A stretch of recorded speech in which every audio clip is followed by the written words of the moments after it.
Sooner or later, the Whitetail Trail leads a hunter to Saskatchewan. And that's where Larry Weishuhn's come, to Heartland in the southern part of the province. What makes this particular hunt very unique is the fact that it's in southern Saskatchewan, basically just a flat land. Going to be hunting in some hills that were really kind of considered sacred areas for both the Cree and the Blackfeet many, many years ago. Heartland's owned by outfitter Al Morehart and lies not far from Moose Jaw in what's normally thought of as the prairie pothole waterfowl region, but what's also home to giant white-tailed bucks. First morning, did a spot and stalk type of hunt, or still hunt if you will. We'll just kind of moving along very, very slowly. These deer really have no need to move right now. They're not even to the point of making scrapes or rubs. They're just coming out of velvet.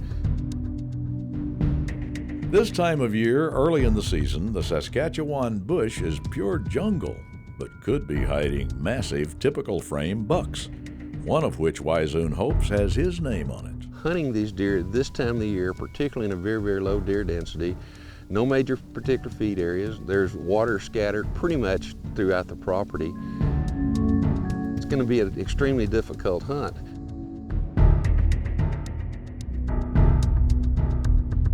Calling isn't going to work, scents aren't going to work at this point. There's no attractant that'll work. There's just way too much vegetation to be able to see very far in any direction. Stalked and still hunted through some of the ungodliest kind of brush that you can imagine. A lot of times you couldn't see but 5 or 6 feet. You mind if I go ahead and load up here, Al? By all means. In the next few hundred yards, I think we're getting close to some bedded down deer, taking advantage of the shade and the bit of breeze. Yeah. Crank this thing all the way down because it's going to be relatively close in here. Yeah. Walked up on one really big non-typical. He's up high, yet he's in a dip. Yes, sir. He's got some breeze, he's got the shade, and it's mighty hot today. That buck's probably about 235, 240, Larry. He's a monster. I'm hunting for a reasonable size typical, one that's about a 180, 190 class deer. Big deer as far as I'm concerned. He was bedded down and he was hunkered close. And for the longest time, I'm sure he was convinced that we didn't see him. He played like we weren't even there, and then he's a big one. Yes, he's got a lot of one. The wind's kind of switched a little bit, and just that quick, that deer was gone. Yeah, we'll split off to the left and go higher. There's bound to be more doing the same thing he is. It's been extremely tough at this point. We're dealing with extremely hot temperatures, strong winds. We're looking for one particular deer or maybe one particular style of antlers. And thus far, we have not been able to see anything of this particular deer. Crushing weather, hidden whitetail has left Weishuhn bowed, but not broken. Maybe a break and some breakfast will revive his hunting instincts. Al and Joyce Morehart run a really good operation. They carry a very low deer density. There are quite a few really nice bucks that they have, but you're still dealing with a population where there's maybe a deer to every 50, 60 acres. Many of our guests that hunt here come because they love the big-bodied northern deer. Many of these are in excess of 300 pounds. This is an area that traditionally and historically has produced some of the biggest whitetail deer in the world. I mean, it's not that far from where we're hunting, where Milo Hansen shot his world record typical.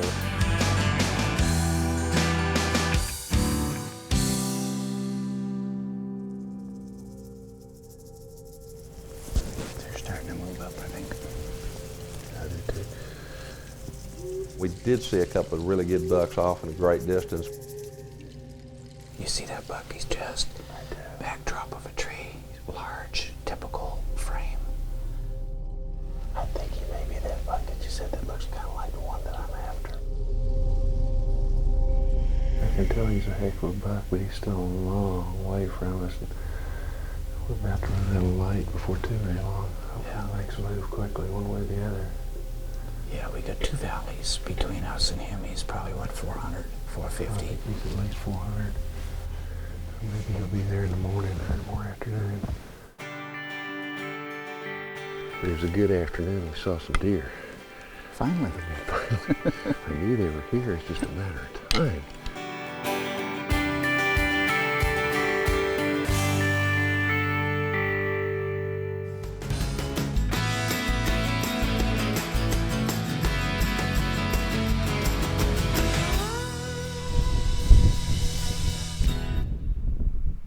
Yeah, this weather has changed.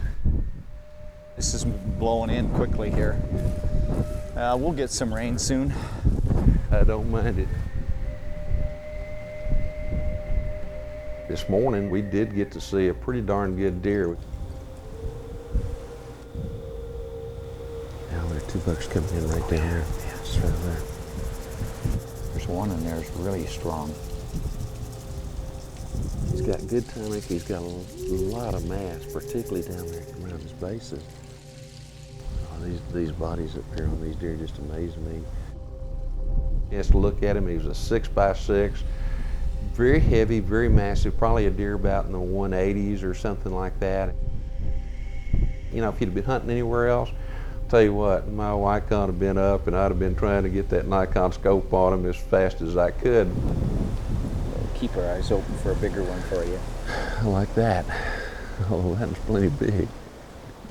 Amid the roll of thunder, Saskatchewan guide Al Morehart and Weishuhn race the bad weather back to the lodge, where Larry will have time for some rifle maintenance. Oh man, that rain's not letting up any at all. One of the things that I carry with me everywhere I go is one of my little Otis cleaning kits.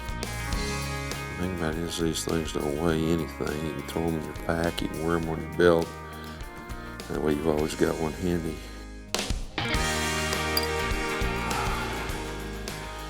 And they're dirty.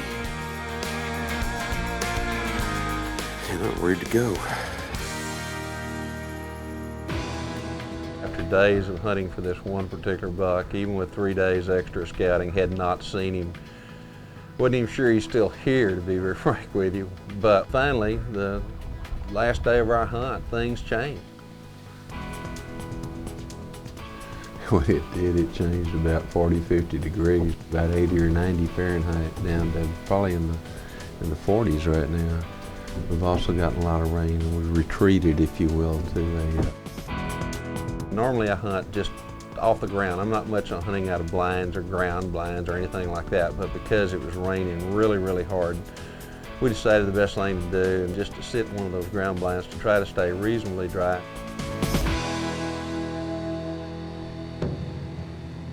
The wind is blowing, the rain is blowing in. See a few deer. I mean, some young bucks that kind of got our attention and got our adrenaline flowing. And I don't think that's him though, is he? No, I don't think so either. It's real late in the afternoon, and you can tell the sun's almost down, and you're going, oh my gosh, I guess this is one of those hunts that's just not going to work out.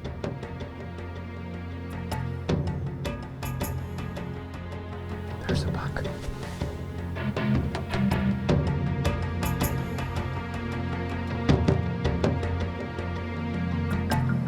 It's a buck for you. I mean, my heart jumped up to my throat.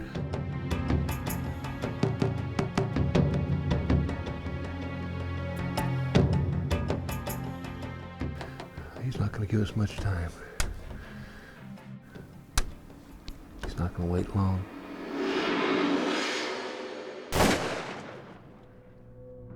He's hit. You got him, Larry. You hit him. He's down. Watch him a bit. I've had him get up before, but I don't think he's going anywhere. He's not going No, anywhere. he's down. finished. He's down. Oh my God, what a deer. Oh, yeah. Well, that thing's Awesome got horns shot, sticking up awesome this shot. off the ground. Fantastic. Oh, look. Yeah, let's go find him. Come on. Let's get him. It's a big old deer. And you know what? He's the only one that came through. The only the one three? that came through is right. Well, I saw the antlers poking out over here. Oh, Oh, my God. nice shot. Oh my Nice God, shot. that thing's huge, Al. Oh, Lordy. That is a beauty. That thing is absolutely, look at the body. That old 270 Icon. All of a sudden, this buck that we were looking for at the last moment, the first time I'd seen him in 7 days of looking for him. And I walked out of the brush. We caught him just as he walked out. He stopped and he knew where we were. He was looking at us, and I knew I didn't have a whole lot of time to pull the trigger because in another second or two, I was going to bolt and he was gone. So that's a deer. That is a deer. We got extremely lucky the last afternoon of the hunt. By 6 with this kicker. Oh my goodness. Big body, look at that. And You hunt until the very last legal moment that you have. And I think that's one of the things you really need to take away with this hunt. Don't look for excuses not to hunt because it's too hot, it's raining, it's too cold. Keep on hunting, and if you do that, the chances are up tremendously of you taking an animal.